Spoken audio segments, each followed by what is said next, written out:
Social listening is, as Jeff Bezos describes, finding out what people are saying about your brand or who you are when you're not in the room. And social listening allows us to do just that. It uses lots of different online tools, such as commissioned desk research, commissioned field research, digital aggregation tools like Brandwatch, and it allows us to build a really comprehensive picture about what people think about us, what they say about us, what they do about us online, and that allows us to make really informed marketing and communications decisions. What if I told you we could find out anywhere in the world your biggest supporters that you don't know about? What if I told you that anywhere in the world we could find out some of your biggest opponents, people that criticize you or doubt you or make others doubt in your product, your service, your brand?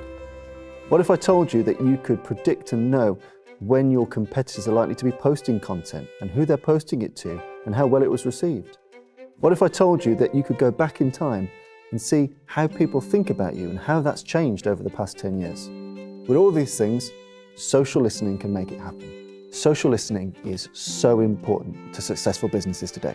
If you take an example like Amazon, every day hundreds of people are looking at how people are using the front page, what buttons are they clicking, what are they doing, but also what are people thinking and feeling about that brand, so we can optimize our communications, our channels, and our timings.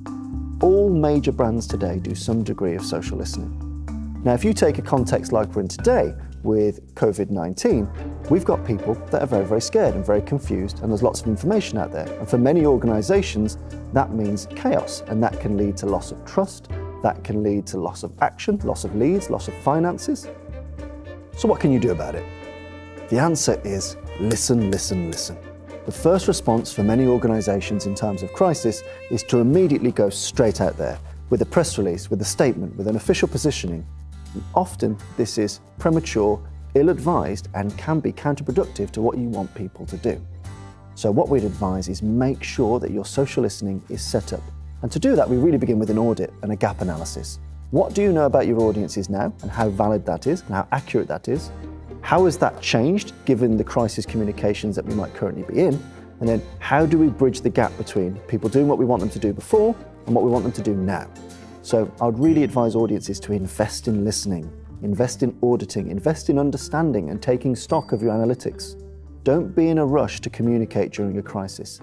So what we do with social listening is we aggregate all those findings and draw those big bits of data together to make really sound communication solutions. So whether we need to build trust in individuals, whether we need to be reassuring to individuals, whether we need to demonstrate our integrity, whatever we need to do to help audiences do what we'd like them to do, social listening builds that picture for us. It gives us the intelligence we need to achieve our ambitions and our objectives.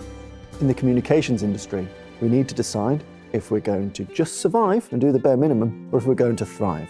And the difference between those two things is intelligence. It's strategic intelligence that allows us to make the first move correctly and continue to make the right move. Forewarned is very much forearmed. And using social listening, not only can we be forearmed before we begin campaigns, but we can continuously optimize, refine, and be increasingly successful because we know exactly how our audiences are feeling about and reacting to our material. Social listening is an ecosystem of communication. What it allows us to do is dial up or down what we're saying, who we're saying it to, and the tone we're using to match our business needs. So for example, we might need to go through a phase of reassuring prospective colleagues to make sure that we're the employer they want to work with. We might need to go through a phase of engaging, inspiring, and motivating potential customers to get them to buy more with more frequency, at more value. So whatever your business aims and objectives are, if we can really get ourselves into the detail of what we want them to do and use social listening to inform us as to the best way to do it, we can be very, very productive in times of crisis. And actually, for many of us, times of crisis are a time of great opportunity. And for people to seize that opportunity, you need intelligence. And intelligence comes at the heart of social listening. By using social listening, you can unlock treasure trove of data that allows you to inform and supercharge all of the campaigns that you do. So the real secret with social listening is being able to predict the future, know your audiences, know your enemies, and know the best timings possible to make opportunities happen. And that is the power of social listening. And if you do it correctly, with the right people, with the right tools, with the right skills, and the right experience, you can make anything possible. So speak to us and we'll help you find out if social listening is something that can benefit you, your brand, your organization, and help you meet your objectives.